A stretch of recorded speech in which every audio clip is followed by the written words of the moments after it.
నమస్కారం అందరికీ. కార్తీక పురాణము 27వ అధ్యాయము.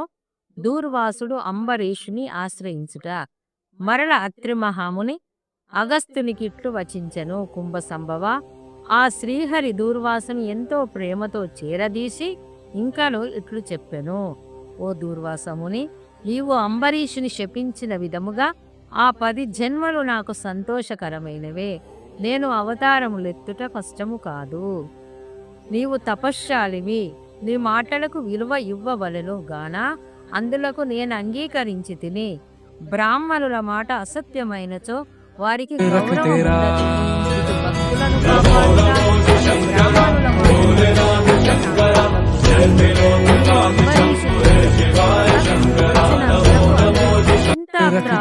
బ్రాహ్మణ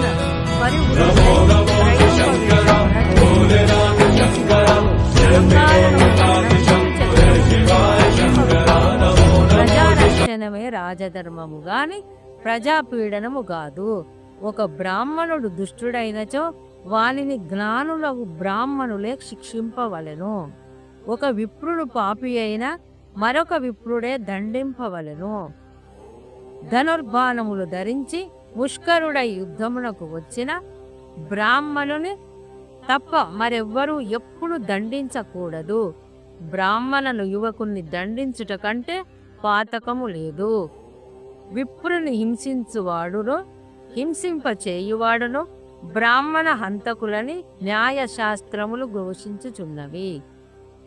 బ్రాహ్మణుని సిగపట్టి లాగిన వాడిని కాడితో తన్నిన వాడును, విప్రద్రవ్యమును హరించువాడును, బ్రాహ్మణుని గ్రామము నుండి తరిమి కొట్టిన వాడును, విప్ర పరిత్యాగి మొదలించిన వాడును బ్రహ్మహంతకులే అగుదురు.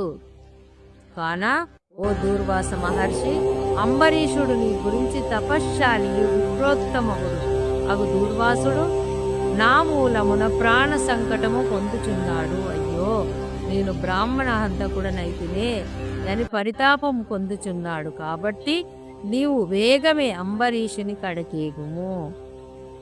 అందువలన మీ ఉభయులకు శాంతి లభించును అని విష్ణువు దూర్వాసుడికి నచ్చచెప్పి అంబరీషుని వద్దకు పంపెను.